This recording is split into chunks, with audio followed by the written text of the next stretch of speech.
Welcome sa ating bagong video tutorial. Sa tutorial na to, ituturuan ko kayo kung paano gumamit ng analog tester. Iko-cover natin dito ang pag-test ng AC voltage, DC current, resistance, tsaka dadamay rin natin ng diode testing at capacitance testing.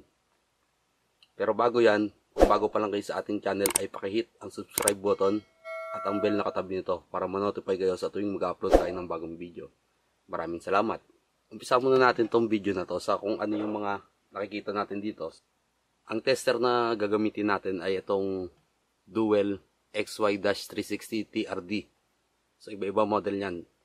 Kung hindi ako nagkakamala, imitation to ng Sanwa na model. Sisimulan natin to sa kung ano yung mga naan dito. So dito, ito yung pinaka-scale natin. Nandiyan yung pointer natin.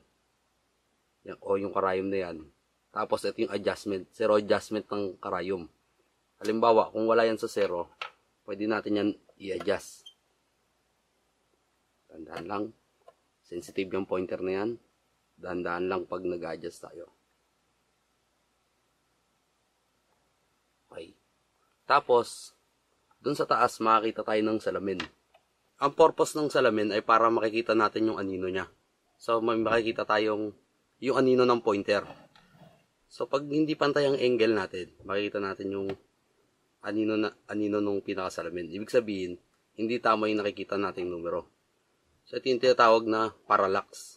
Kahit sa ang mga analog gauge, may makikita tayo ganyan salamin. Sa mga orasan, timbangan, pressure gauge, temperature gauge, basta mga analog, may mga salamin na ganyan. Yan yung purpose nun.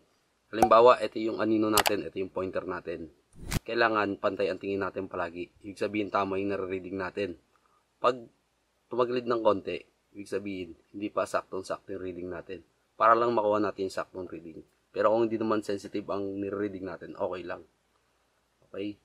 Tapos dito sa baba, ito yung dial natin. Meron siyang arrow. Diyan natin itatapat kung ano yung test natin. Pag nagtetest tayo ng AC volt, so dito, palagi ganun ang symbol ng AC. DC volt, dito. Meron yung mga range 0.1 to 0.25, 2.5, 10. So, depende sa test natin. Mamaya makita tayo ng iba't ibang example.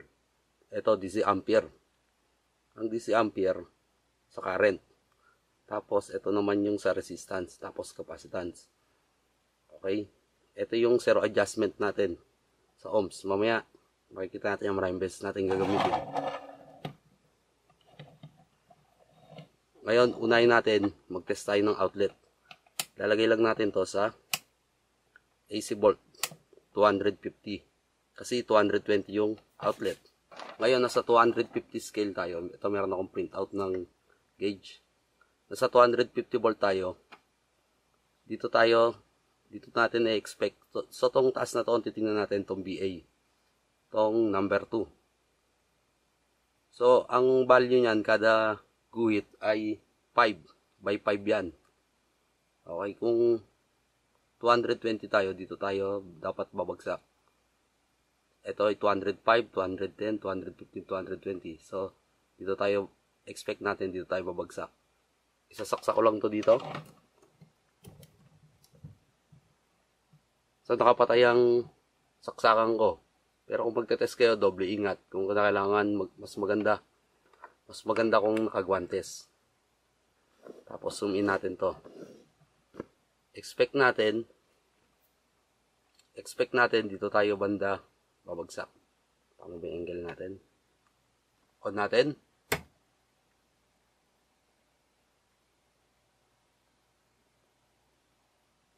So yan, meron tayong nare-reading ng mga nasa 215 volts. Okay.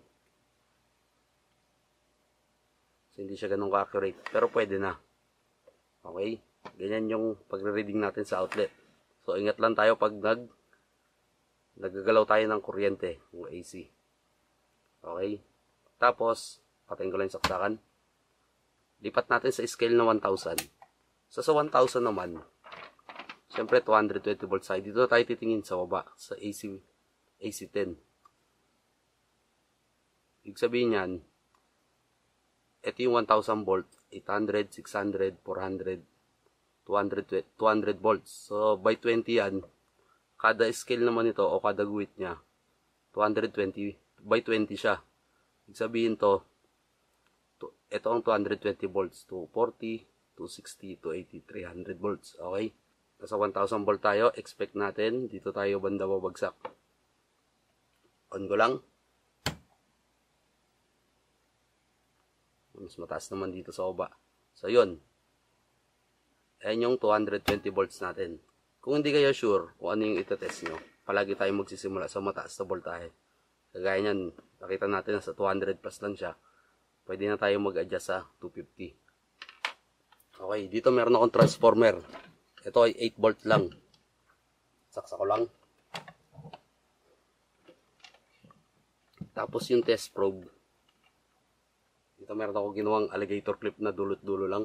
Talagay ko lang to dito sa test probe. So mababa lang naman voltahe nito. 8 volt lang. Pero AC. Basta transformer, AC yan. Hanggat hindi siya dumaan sa mga capacitor tsaka diode o nag-rectified siya, AC pa rin yan. Okay. So ngayon, lilipat natin tong pointer natin sa 50 volts. Hindi. 10 volts. 10 volts kasi alam ko naman na 8 volts lang to. Pero kung hindi natin alam, pwede natin simulan sa 1,000 volt. Gagalaw lang yan, konti lang. 250, 50. So, diretso na ako sa 10 para hindi umaba tutorial natin. Tapos, ang scale na titingnan natin, dito pa rin sa AC 10 volt. So, by 0.2 naman to, ang kada guhit nito. 0.2. Ibig sabihin to, 6.2, 6.4, 6.6, 6.8, 7. So, dito tayo maglalaro dapat sa 8 volt. Lumagpas dyan o kumatras. Kulang man o sobra. Sumiin ko lang. On. So, ayan. Meron tayong eksaktong 8 volts. Halos sakto naman. Wala pala tayo sa tamang, hindi ko makita yung salamin eh. So, ayan. So, kung tingnan natin, 8.2. Tama ba yung salamin? So, ayan yung tama ng salamin. Hindi ko makita ng tama sa angle ng camera. 8.2. O nasa pagitan tayo ng 2 tsaka 3. So, patawarin na natin yung ilang points. Okay? So, ayan yung pagtetest ng AC. So, inuulit ko. Halimbawa, 24 volts yan. Doon tayo sa 50 volts. Sa 50 naman, ang gagamitin natin, itong scale ng 50. Din yan sa taas pa rin tatapat. So, by 1, 2, 3. By ones na tong guhit nito. Kunyari, ito 40. 45 to. Sa DC volt naman tayo. So, yung dial natin, huwag nga pala masyadong mabilis yung paglipat. So, kawawa naman yung tester. Unti-unti lang din. So, ang una nating itetest ay 3 volts. Dito tayo sa 10 volt. Itong CR2032 na to ay 3 volts. Tanggalin ko lang to alligator clip. So, ito ay 3 volts. Expect natin na mga dito tayo. Okay. Testing ko lang. So, by 2 ang pointer niyan. By 0.2. Okay. Ibig sabihin niyan 3.2. By 0.2 yung weight niya. 3.2. Okay. Meron pa akong isa dito. Testing ko rin to. Dalawa yan. 3.2 rin. Okay. Diyan pa rin sa 10 volt. Ito naman testing ko. 18650. So, ito umabot to ng 4.2 volt. Kaya hindi tayo pwedeng bumaba sa 10 volt. Ang kasunod ko sa 10 volt, 2.5 na. Testing ko lang. Nasa 4 volts tayo. Okay. Yan, adjust ko to sa 2.5. Ang itetest natin, AA na battery. So, dito sa 2.5, dito tayo titingin sa 0 to 250 volt pa rin. Ito yung 2 volt natin. Ito yung 2.5 volt natin. Ito yung 1.5 volt. Ang kada guhit niyan, 0.05. Okay. Kung ito ay 1.5, ito ay 1.55, 1.6, 1.65, 1.7, 1.75. Okay. Makikita rin natin yan dito sa isang guhit. Kaya may mga number yan. So ito, ibang salita kasi yung nakuha ko, kaya inedit ko na lang. Pero ito lang naman inedit ko.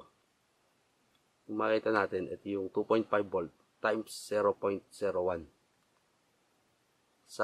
Nakatapat siya sa number 2. Ang number 2, ito hanggang 250 pa rin. Okay? Maglalagay na lang ako ng kopya nito. Ilalagay ko sa video description. Ngayon, itong battery na to ay 1.2 volt. Rechargeable to. So, expect natin, dito tayo babagsak sa mga 1.2. Itong 1.2. 1.25 to eh. Okay. Dito tayo sa 1.2. Kung full charge to. Hindi ko na alam kung full charge to. Testering ko lang. O, nasa mga 0.9 volts lang. So, low bat siya. Meron pa isa dito. AAA na rechargeable din. 1.2 volt din to. Testerin natin. So, yan. Nasa 1.25 siya. So, full charge pa to. Okay? Ayun. Meron ako ditong 12 volt na battery. Ayun, sa 12 volt na battery naman tayo. Lalagay natin to sa range 50. Ngayon, dito tayo sa 50 volts. So, ito ang range natin, 0 to 50 volts. Yung division natin dito, kada guhit, ay by 1. So, ito yung 10 volt natin, ito yung 11 volt, 12 volt. So, hindi ako nagkakamali na sa full charge to, nasa 12 volts pa to.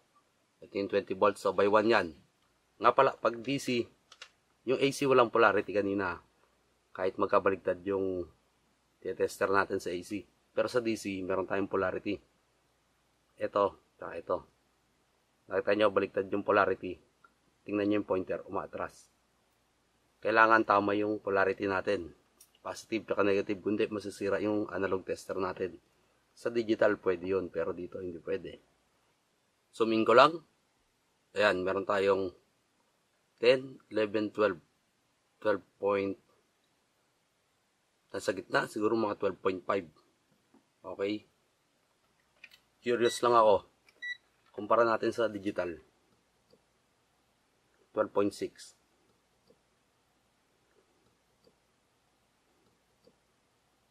So, sa digital, pagka nagkabaligtad, may lalabas lang tayo negative. So, dito hindi pwede. Pero sa ibang tester na analog, may makikita kayong null. So, ito null. Sira tong tester na to. Kaya hindi ito ang ginamit ko sa tutorial. Null. Plus minus 25, plus minus 5. Pag sa null yan, meron niyang kulay orange dito. Meron siyang 0 dito. Meron negative 1 hanggang negative 5. Sa taas niya, negative 25. So, pwede tayo mag-test ng pabaligtad. Kung hindi natin alam yung polarity, hinahanap natin yung polarity, pwede siya. So, depende sa tester. Ito ay Sanwa YX360 TRF. Ito, TRD. Diba siya? Wala siyang null. Pero kung analog tester nyo, merong null, pwede yung magpabaligtad polarity. So, ngayon, lipat naman tayo sa DC volt. Sa DC volt, maliit lang to. Hindi pa nakalagay kung may fuse siya. Pero ito ay 50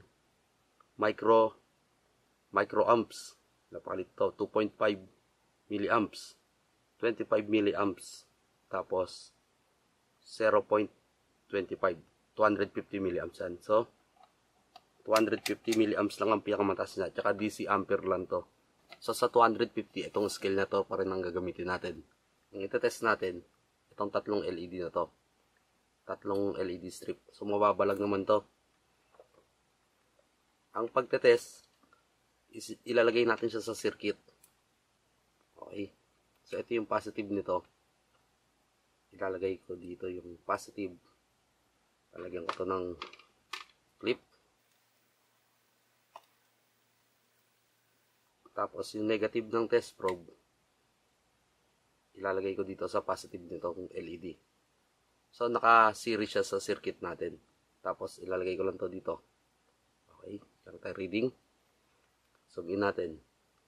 Meron tayong 150 milliamps. Okay. Pag magte-test kayo ng current, siguraduhin nyo na pasok tayo sa, mas mababa tayo sa range natin. Okay. Pwede naman nating computein yan gamit ang Ohm's law. Pero tong LED na to, ayokong isugal, kaya tinest ko na to sa ibang tester ko bago ko i-test dito. So, 6 nga una kong tinest, lagpas sa 250. Kaya, pinutol ko to, ginawa kong 3 lang. Ngayon, meron ako dito 220k ohms na resistor. Kulang tayo isa. Sa 220k ohms, pag ginamitan natin ng ohms law, so ito kinumpute ko na, meron tayong 12.6 volt. Pag dinivide natin sa 220,000 ohms, makakakuha tayo ng 0.000075727. So, digdag ko lang 0. So, ito yung ampere natin. Ayan. Ito yung milliamps. Ito yung microamps. Ito yung nanoamps. So, ang expect natin na current dito, 57 microamps. Mataas pa rin pala. 50 lang pala yung isa. Okay. Iba na lang. Lagpas pala yun. Ito na lang. Dito na lang tayo sa 10k ohms. So, yung 10k ohms, divide ko sa 12.6. Meron tayong 0.00126. So, milliamps siya. Pumatak siya sa milliamps. 1.2 milliamps. Tama-tama natin i-test dito sa 2.5 milliamps. Okay, itong range na to gagamitin ulit natin. Ibig sabihin to, itong resistor na to, pag nilagay natin sa negative at positive nito, meron siyang 1.2 milliamps. Setup ko lang ulit. So, kahit sa negative tayo mag-test ng current, walang problema. Basta tama lang yung polarity natin. Huwag natin medyo manipis. Lalagay ko lang to sa 2.5. Yan, nasa 2.5 tayo. Tapos, ito-test ko to dito. Okay. Nagalaw. Zoom in natin. So, ayon kay Ohm's Law, ito yung 2.5 natin. Ayon kay Ohm's Law, makakuha tayo ng 1.2. So, depende yan sa accuracy ng resistor natin. Siyempre, may tolerance yan. So, expect natin, dito yung babagsak. Ito yung 1.25. Okay. Tumaas ng konti. Umabot siya ng 1.5, 1.55, 1.6, 1.65. So, umabot tayo ng 1.65 milliamps. Okay? So, yung computation, depende yun sa resistance. So, yung mga 1K na ganyan, meron naman yung mga tolerance. Hindi yan sumasakto na 1K. So, ganun ang pag-check ng DC amps o DC current. Ayun, magte-test tayo ng resistance. Pag mag-check tayo ng resistance, siguraduhin natin walang power. AC man yan o DC. Okay? Sa unang-una, pagte-test natin, didikit natin to. Ito yung gamit itong zero adjust. Palagi natin to ididikit. Tapos, i-adjust natin to sa 0. Parang i-calibrate natin siya. Ayan, dito tayo sa taas na scale na gagamitin natin. Para maipaliwanag ko ng maganda, lipat muna tayo sa computer. Ayun, nandito tayo sa computer. So, ang gagamitin natin range pag magre-reading tayo ng resistance, itong pinakataas. So, una muna, tatanggalin muna natin yung iba. Okay. So, ito na lang natira. Dito, meron tayong reading na 0 hanggang infinite. 2K yung pinakahuli bago infinite. Ngayon, iba-iba ang range niyan sa scale na yan. Sa 0 to 2, ang division niyan, 0.2. So, 0.2 to. 0.4, 0.6, 0.81, 1.2, 1.4, 1.6, 1.82. Okay? Sa 2 to 10, meron tayong division na 0.5 kada guhit. 5, 5.5, 6, 6.5, 7, 7.5, 8, 8.5, 9, 9.5, 10. Okay? Tapos sa 10 to 20, ang kada guhit natin ay 1. So, 10, 11, 12, 13, 14, 15, so on. Tapos, 20 to 50 by 2. So, ito ay 22, 24, 26, 28, 30. Hanggang 40, 42, 44, 46, 48, 50. Okay? Sa 50 to 100, meron tayong by 5. So, 50, 55, 60, 65, 70, 75, 80, 85, 90, 95, 100. Sa 100 hanggang 200, meron tayong by 20, 120, 140, 160, 180, 200. Sa 200 hanggang 300 to. Meron tayong by 50. So, 200, 250, 300. Tapos 300 hanggang 500. Hundreds na siya. Kada guhit. 500 hanggang 1K. 500. Isang guhit na lang yun. Bago 1K hanggang 2K.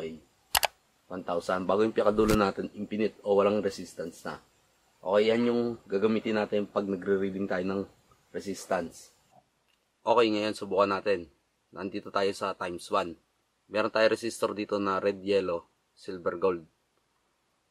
So, ito ay 0.24 ohms. So, pag nag-check tayo ng resistance, sa 0.24 siya. So, i-expect natin. Dito tayo babagsak sa 0.2. Pero, kailangan calibrated to. Lagay ulit natin sa 0. Pag didikitin lang natin yan. Okay mo, nasa 0 naman. So, ito ilalagay ko lang dito.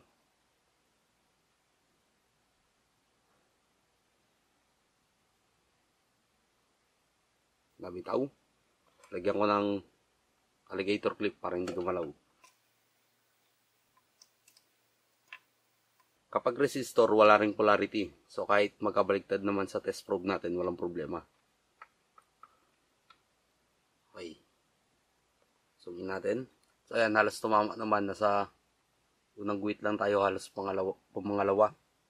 Nagkaroon tayo ng konting resistance dito sa alligator clip natin. Pagdikitin natin. Okay, wala pala siya sa 0. Ayan yung dalawang alligator clip natin lang. Lang resistor, adjust ko lang. Yan, lagyan sa 0. Tapos ilalagay ko ulit ito sa resistor. So ayan, meron tayong eksaktong 0.2. So tama naman. So next natin itong isang resistor na to. Meron kulay itong gray, red, brown, gold. Ito ay 820 ohms resistor. So calibrated naman yan. Expect natin yan. Lagpas ng 500 ohms.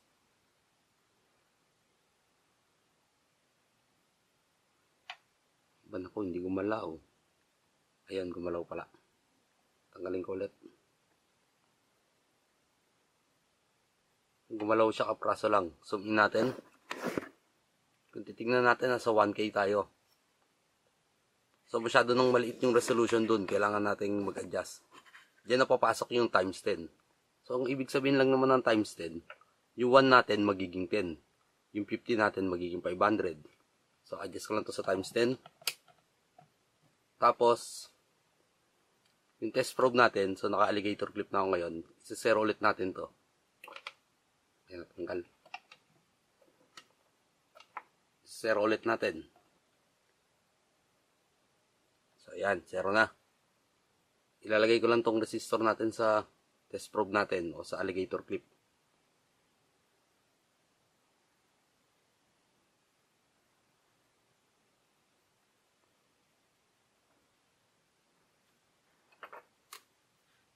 Bilangin natin.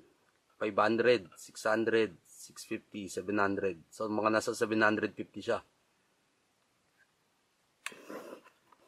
Okay. Isa pang adjust. Adjust natin sa times 100. Calibrate ko lang ulit. Yan, calibrate siya sa 0, calibrate. Tapos, times 100 na tayo. Ibig sabihin, ito na yung 500 natin. So, 5. Ang resolution natin dyan by 0.5. So, 500, 550, 600, 650, 700, 750, 800. So, dito tayo papatak dapat. Lagay ko lang yung resistor.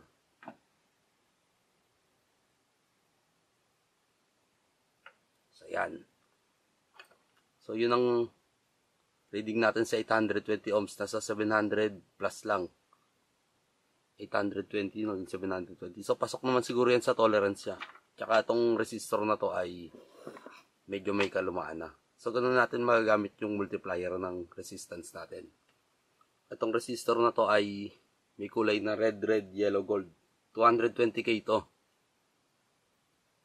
So, sa 220,000 siya. So, ililipat natin resolution natin sa 1K. So, ibig sabihin ng 1K, 1,000 na yung 1. Yung 2, 2,000 yung 5,000. So, dito tayo papatak dapat sa mga 20 plus. Calibrate ulit natin. Yan, lagay lang natin sa 0. Lalagay ko lang itong resistor.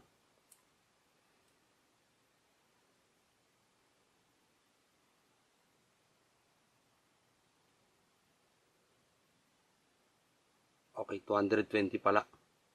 Kasi 220k pala tayo, hindi pala 22k. Okay. So, nasa 200 plus pa rin tayo range. Adjust pa natin. Lagay natin sa 100k. So, 100k. Sabihin 100,000 to 1. Doon tayo papatak sa number 2. Calibrate ulit natin.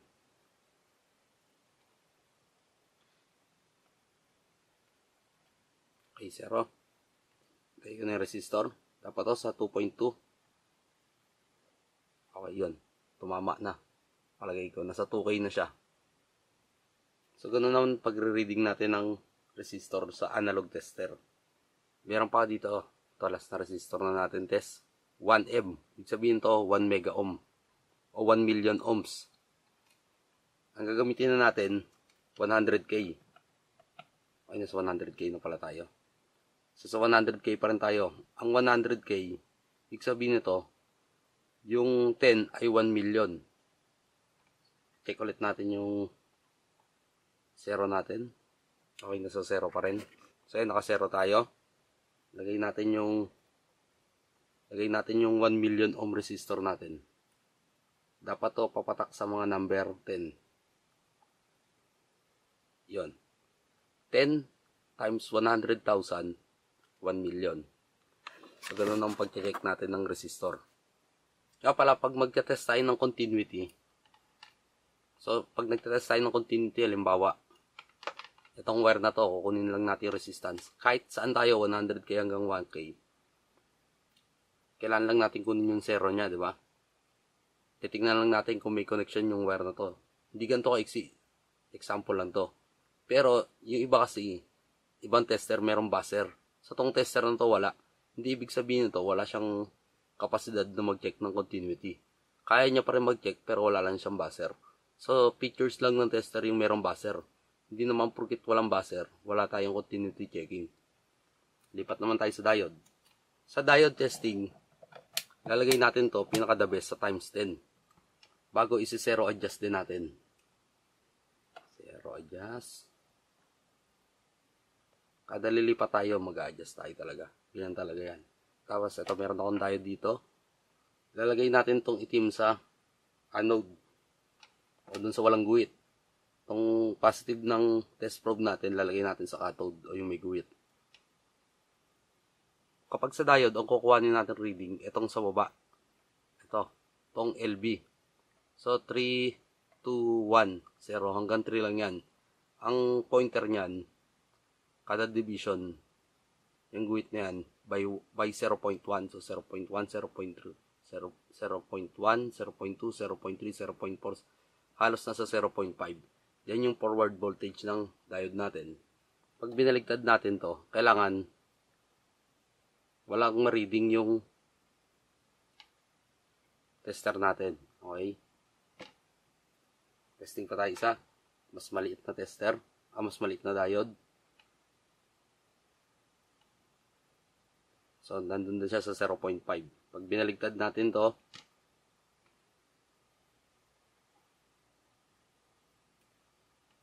wala.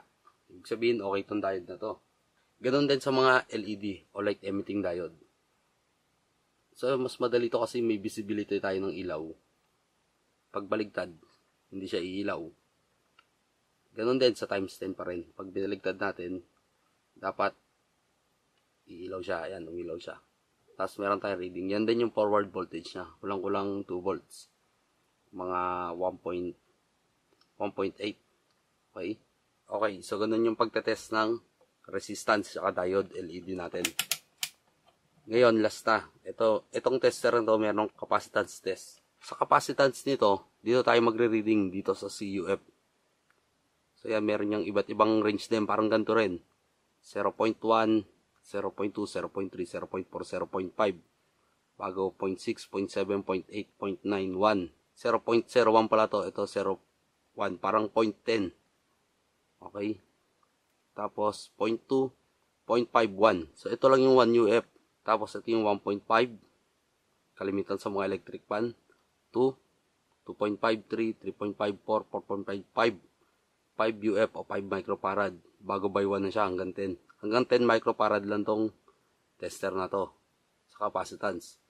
So pag nag-test tayo ng capacitance, halimbawa nag-test tayo ng 1.5, papalo yan. Pag tinest natin siya, papalo yan hanggang 1.5 kung good yan. So sa kaso nito, ito yung 1.5. Pagpalo niya doon, dahan-dahan na yan babalik. Testingin natin. Pero ang testingin natin, itong 10 microfarad. Tapos unang-una, pag magte-test tayo ng capacitor, huwag natin kakalimutan, isi-short natin to. Yung dalawang terminal. O i-discharge natin. Okay? So ito ay 10 microfarad.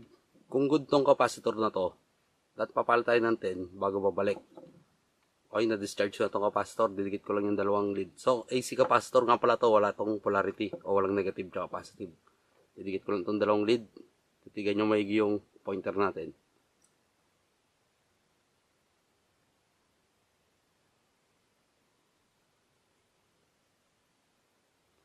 Lumagpas pa. Okay. Mali pala ako. Dapat pala to. I-calibrate nga rin pala muna bago tayo mag-test. Sorry. Calibrate muna natin sa 0. Okay, huwag natin kalimutan. Tapos, dikitan ko na to, i-discharge ulit. Gagamitin ko lang tong test probe. Kasi na-charge siya ng battery ng tester natin. Okay, so ulit. Take 2. Test ko lang. Ayan, nakita nyo. Hindi siya umabot ng 5. I-discharge ulit. Kada test, i-discharge natin. Yan, hindi siya umabot ng 5. Parang mga 3 lang. Pag hindi kasi natin sinort o discharge, tingnan nyo, teka ulit. Yan, doon na lang siya babalik. Hindi nyo na mapapalo yung palo nyo kanina. Discharge ulit ng test probe lang. Tingnan nyo to, yan. Halos 3. So, ibig sabihin, tong capacitor na to ay mahina na. Buo pa siya pero mahina na. Kasi hindi na siya umaabot ng 10. Ito ay 10. 10 microfarad. Plus minus 5% yan. So kahit ibawas natin yung tolerance, bagsak na rin siya. Kuha pa tayo ng isa. Ito naman ay 5. 5 microfarad, 5%. I-discharge lang ulit natin. So ibig sabihin, ang 5 microfarad, dapat papalo tayo dito sa guhit na to. Tapos saka siya babalik. Calibrated yan. Sa 0, okay. Didikit ko lang. Yon. Pumalo pa siya ng 5. Ibig sabihin, good pa siya. Ulitin natin. Discharge ulit natin.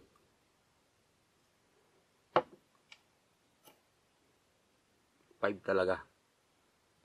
So, yun lang ang pagtatest ng capacitor. Pero hanggang mababang capacitor lang to. Hanggang 10 lang. Kapares dito meron akong DC cap na ilang 2,200 UF. So ito may polarity, may negative to. May marking. So pag connect ko siya, discharge muna natin. Pag connect natin, so yan. Hindi na siya alis dyan. Matagal yan bago umalis dyan. Kasi ang ginagawa nito, malaki yung capacitance nito. Natatagalan siya bago i-charge yan. So, hindi ko alam kung kaya nyo pang i-full charge to bago sa kanya i-discharge. Yun ang ginagawa kasing test ng tester. Kung wala kayong capacitance test, dito meron. Ito meron din tong capacitance. Ito hanggang 10 lang din ang capacitance niya. Pero kung papansinin natin dito, yung capacitance niya, times 100k din. 100k ohms. So hanggang 1k lang siya dito sa resistance niya. Pero pagdating dito, 100k. Dito nakahiwalay. Meron siyang 100k dito. Iba yung capacitance niya. Pero tingin ko parehas lang naman eh. Pwede natin i-verify. Lagyan natin sa 100k. Short natin to. Adjust ko lang to konti. Zero natin. So ayan, nasa zero pa rin, no? Hindi nagbago. I-discharge natin tong 5 microfarad. I-test natin. So parehas lang. Parehas lang ng 100k test. So ganun ang paggamit natin ng analog tester. So doble ingat lang tayo pag magche-check tayo lalo ng AC. Kung maaari, mag-guantes tayo o gloves. Tapos palagi natin i-check yung range natin kasi once na makapag-test tayo ng may voltahe, halimbawa matest natin sa resistance yung AC 220 volt, siguradong siraan tester natin kagaya ng nangyari dito sa isa kong tester. So ito may sabog, ang hirap gawin. Napakahirap talaga gawin. Lalo pag hindi natin alam yung mga value, ang hirap maganap ng diagram niya. Yun lang, maraming salamat sa panonood at sana nagustuhan nyo itong video na to. Kung nagustuhan nyo itong video na to, pakihit ang like button at subscribe kayo sa ating channel kung di pa nakasubscribe. Maraming salamat. Kung meron kayong tanong, comment lang kayo sa baba.